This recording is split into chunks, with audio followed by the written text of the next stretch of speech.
Hey there, gamers, racers, and motorsports fans. Welcome to another video here on A+ Sim Racing.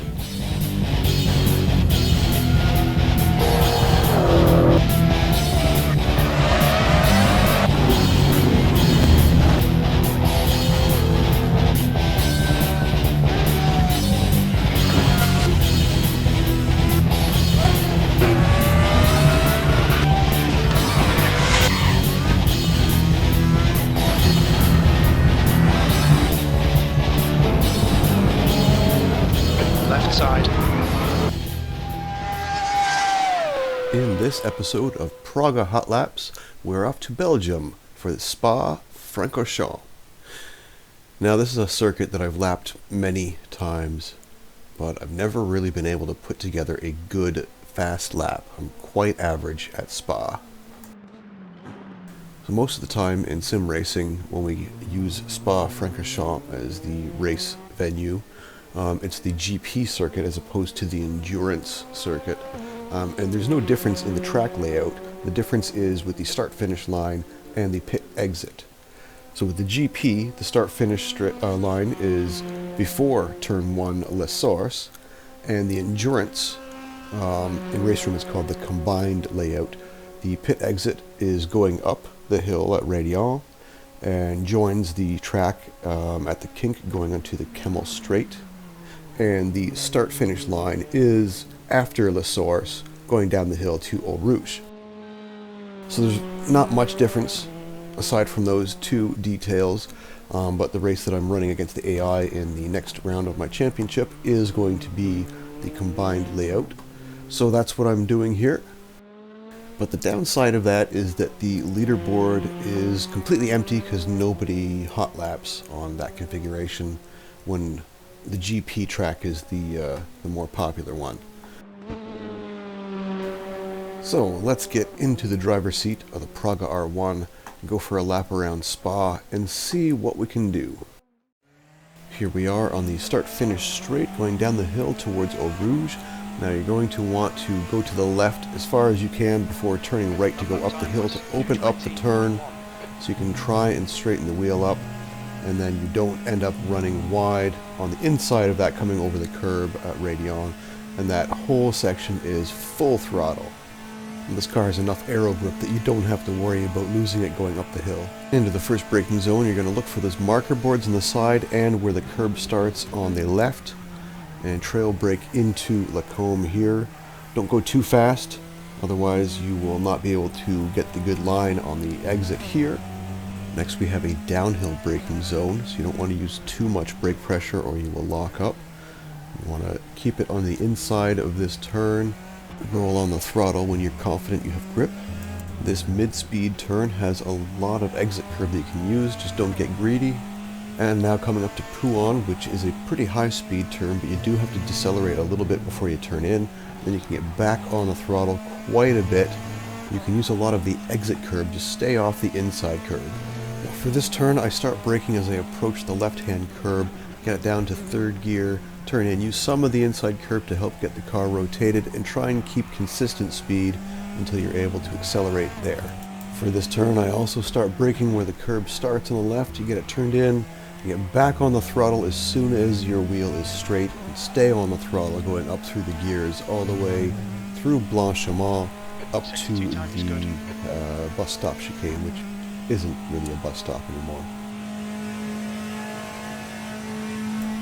Full throttle through Blanchiment. The car has a lot of grip, so don't be afraid, just keep it pinned.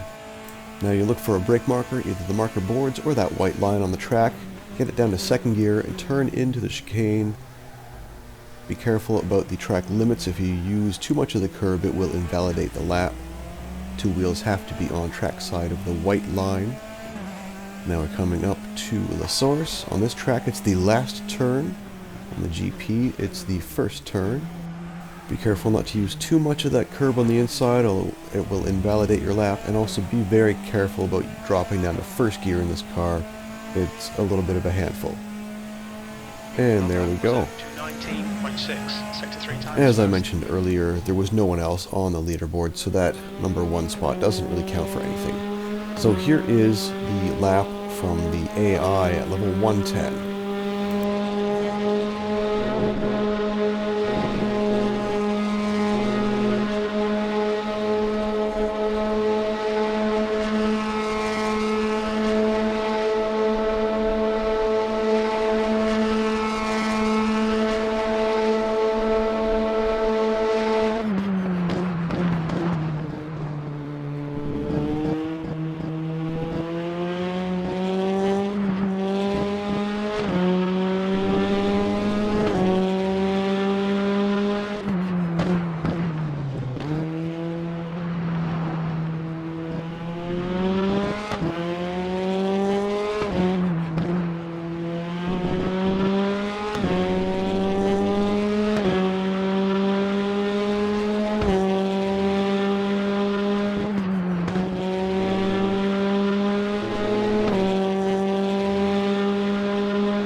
So this lap time absolutely puts mine to shame at a 2:16.6. So because the other lap that I did was on an empty leaderboard, I decided to go over to the GP circuit to try and put in a lap and see where I end up compared to everyone else. And considering how far behind the AI at level 110 my lap is, I would be surprised if I even get in the top 10.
Alright, coming up to the end of the lap now on the Praga R1 at Spa in the GP layout.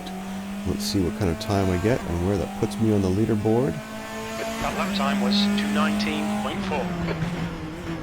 Well, alright, that was a little bit faster than the other lap time I put in.